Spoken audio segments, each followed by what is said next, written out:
Andy, thank you so much for joining us. Always a pleasure to chat with you. Thank you, Nitin. Good to see you. Likewise, Andy. So, Andy, for folks that might be listening in or watching who might not be aware of you and your background, can you talk a little bit and introduce yourself and your background? Sure. I'm the Vice President of Marketing and Innovation here at the Starkist Company. Starkist Company being over 100-year-old company that started out as a canned tuna company. For 100 years, we did canned tuna, and we've evolved. We're now a healthy lifestyle, healthy food company. We're doing tuna, we're doing salmon, we're doing chicken. We're getting into different proteins and packages. And so my role here, even though we have a big name as the number one brand, we're actually pretty lean. We're pretty entrepreneurial. My responsibilities cover marketing, our product innovation, including our R&D group, our QA group, e-commerce. We're managing all the e-commerce here on this team, our corporate affairs work, all of our PR, social media. And we work very closely with all of our counterparts, all of our colleagues in sales and in supply chain. Wonderful, Andy. And, I love your background. Even without you talking about the company, one could guess what the company does. So, yeah.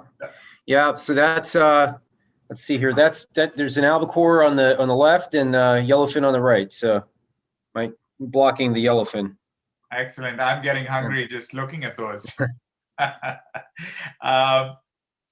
So, Andy, in your background, when, thinking and reflecting on your background in marketing and innovation and focusing on customer experiences,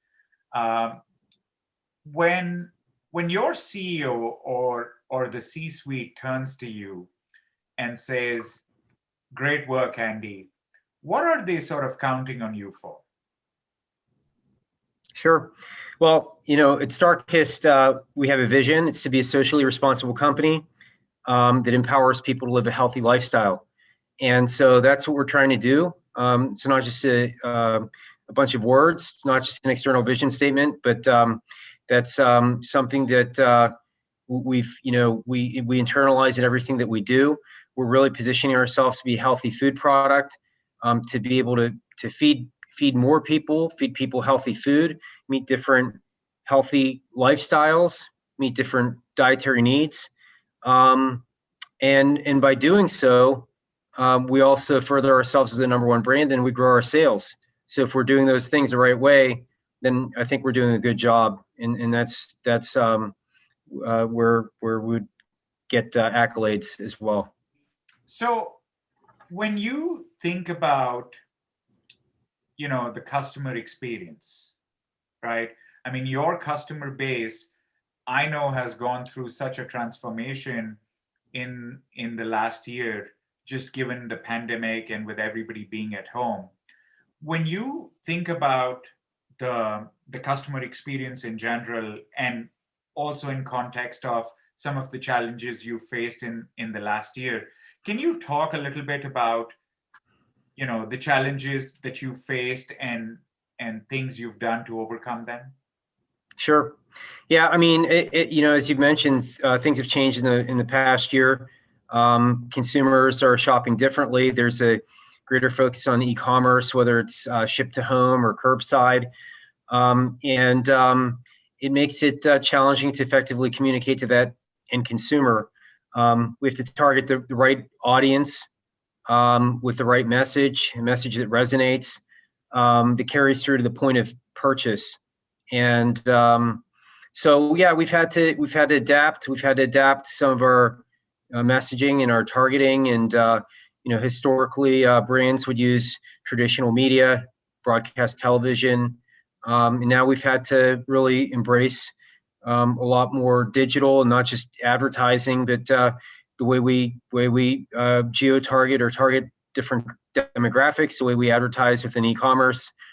And, it's also had an impact on some of the sorts of products that we offer, or packages and formats that are more conducive to that sort of shopping experience. So, Andy, when you are focusing on the customer and you're focusing on their journey and their experience with you, how do you deep dive into it? How do you uncover things that matter, or what we call like moments of truth? Sure. Well, I mean, there's so many different areas to explore. It's hard to know what to explore first sometimes. Um, and I used to have a colleague. I had a colleague, a former colleague, who said it's like being on a farm. There's just so much work to do. Where do you start? What do you do first? Hmm. So, I think of it in terms of there's data that we can drill into that's already available to us. There's some consumer research that we can conduct, sort of in person or observing, and then there's also the in-store element of it. So in-store research, in-store observation. Um, so, when I talk about data, there's a lot of syndicated data out there. There's panel data. There's loyalty card data that can be mined. Then there's the consumer research element. You have your traditional focus groups, your one-on-one interviews, your surveys, and then something that we've been doing in recent years now is social listening. So there we're actually scraping some of the conversations that are occurring online. So when consumers discuss a topic on social media or in a blog, um, if it's in the public domain, that's something that can be scraped. So we're not hacking into anyone's Facebook account or anything like that. But if you're stating something publicly, we're able to quantify how many times consumers are talking about certain topics, certain product claims, certain dietary lifestyles, certain elements that matter to those consumers.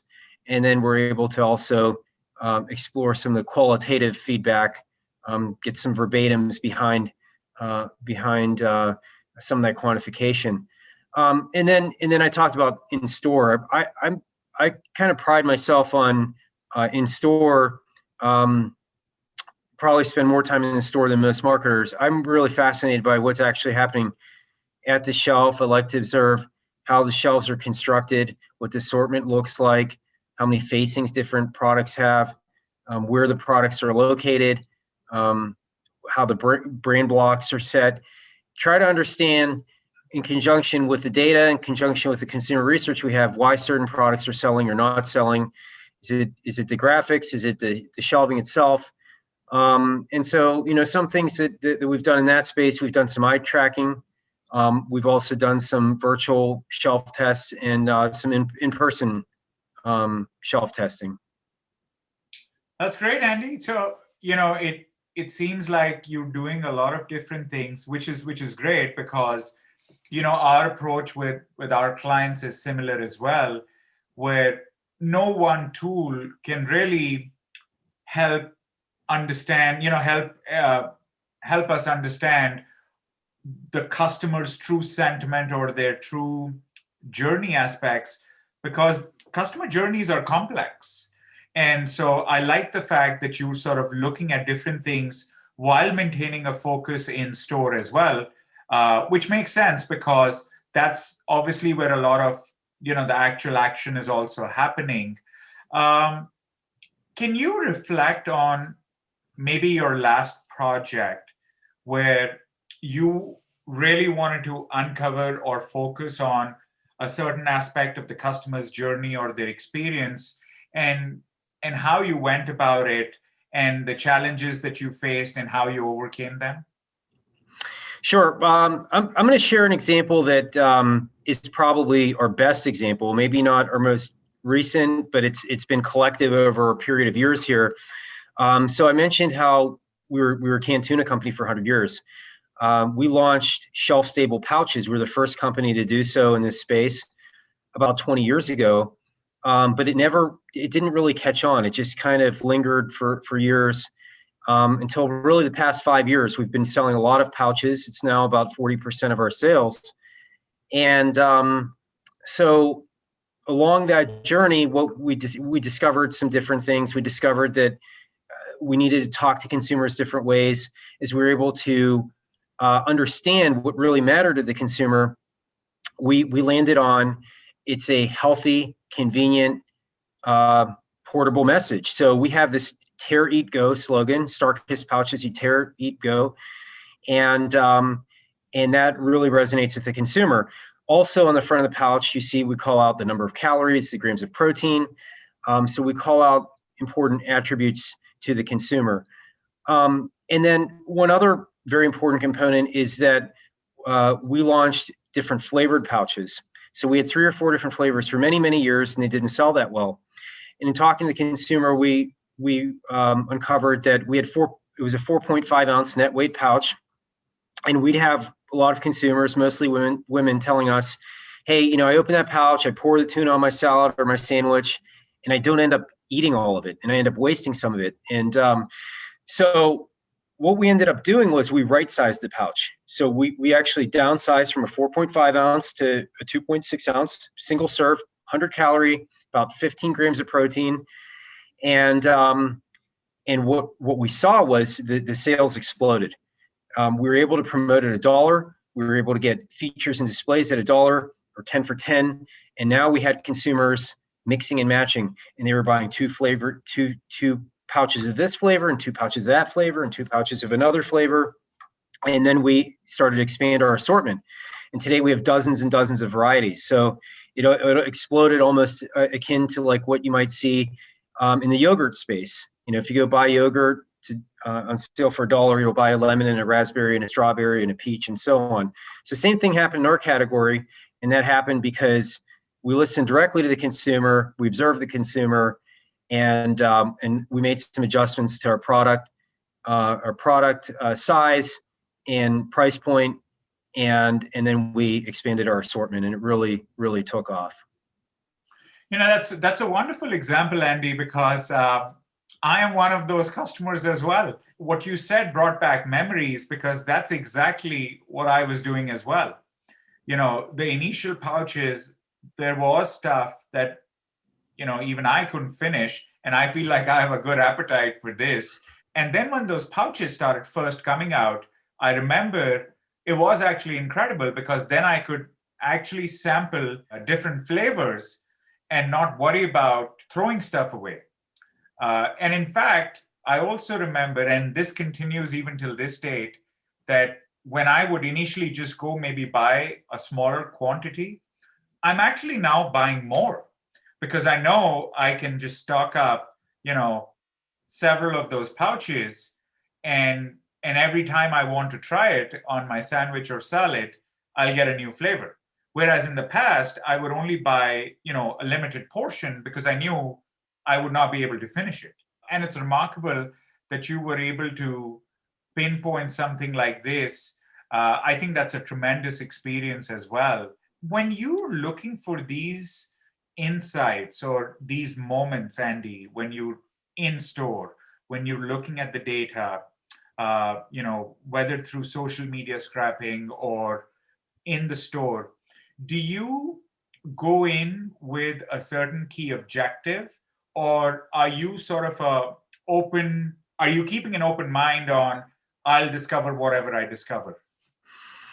Yeah, I would say we're going with an open mind. I mean, typically there's an objective or set of objectives that that we're looking to explore because there's a perceived issue or perceived problem. But sometimes we end up uncovering a different problem that we may not have been aware of.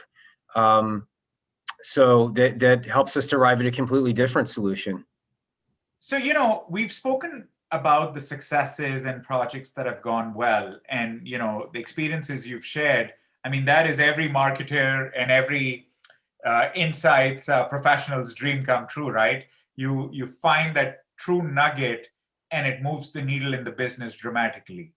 Right. Reflecting on some of these projects, especially when they come to either in-store research or any kind of, you know, project that you were involved in, where it was focusing on the customer journey or the customer experience. Now thinking about it in hindsight, or maybe reflecting on your next such project, was there anything that you felt could have been done better, or would you do different on your next one? Yeah. Well, I mean, consumer behavior is changing. We talked about it a little bit earlier in the conversation, how people are shopping differently. They're shopping online. Um, and consumers are viewing consuming media differently as well. They're not necessarily just watching cable television. They're streaming. They're spending a lot of time on their tablets or their mobile phones. So it's really hard to engage with consumers in the same way. And maybe some of the traditional methods have gotten a little bit stale. Maybe just having a focus group or a conversation, you're not getting the full experience, or maybe you're not segmenting far enough. So I think what we need to do is embrace more and more of the technology. We're trying to do so. We're trying to understand it, like I think a lot of people are. So we're testing. I'd say we're testing and learning. So some different examples of that. Sometimes some of the activity may come ahead of some of the research. So what that means is, like, we're actually using some of our activity as research. And what I mean by that is, let's say we serve an advertisement to different uh, demo groups online, and then we see which one performs better. And then we understand that maybe we want to explore some of the various demo groups a little bit deeper. Or another example might be how we're geo-targeting or targeting different demographics through paid digital or paid social, or we're using addressable television ads where we're actually able to serve different advertisements to different consumers based on their shopper card data, and then conduct a sales attribution study to understand how effective it was. None of these things are perfect. We've yet to see a perfect study, but they all provide some directional data points, and that we're able to that are then clues as to where we can explore further, and then go back to some of the other forms of research that we've employed. Yeah, Andy, you've raised a very wonderful point over there, because this is a challenge I see a lot of CMOs, a lot of senior marketers also grapple with, because there are a lot of tools out there, a lot of ways to collect that information, right? And even with your customer, if you look at it from the customer's viewpoint, I mean, they're not just walking into a store and picking up, the first thing that they find. There's a lot of stages in their journey, the way we like to define it, where they might be looking at online, they might be looking at a TV ad, they might be looking at a post, they might be looking at something in the mail that they got, they might be looking at, something they saw on the TV, different places. And then once they walk inside a store, then they're also being bombarded with, not just the messaging you're putting out, but the messaging and the packaging and the planograms and everything that's going on with other competitors as well.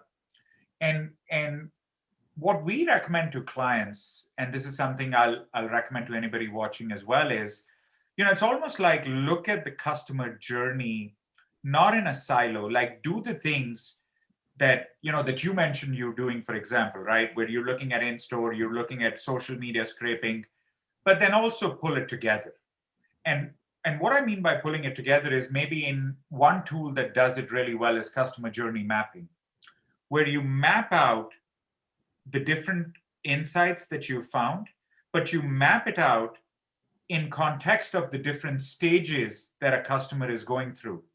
So the insights that you have in probably the pre-shopping stage, map those out over there, but then also connect it to the store stage. Because if the customer is not connecting with what you're putting out there, Andy, in that pre-store stage, when they walk into the store, they're not going to connect with the product over there. That integration needs to be seamless, right? As you know. Right. And so that's where I think customer journey mapping as a tool comes in, and we're big proponents of that, because it allows everybody to have that framework, or sort of that visualization of, sort of looking at the customer from that 5,000 foot view level, but then also being able to zoom in and look at the nuances of what's going on in each stage. Yeah, absolutely. I think that makes total sense. I think there's no one way to, peel the onion, but I think that absolutely there needs to be some rigor and methodology around how we approach the consumer. Yeah, peeling the onion is the right way to go about it. You might get some tears in the beginning and it might sting a bit, but eventually it'll add to the flavor of your dish, right? Right. And if it's a good tuna dish, it's going to taste even better. As you can Yeah. tell, I've been hungry all throughout having this conversation. So I think it's wonderful. But thank you again for your time, Andy. It's always wonderful to chat and learn, and the experiences that you've shared, especially the successes. I think those were truly remarkable, and I wish you many more of these. Yeah, thank you very much. Thanks, Nitin. Thank you for the conversation.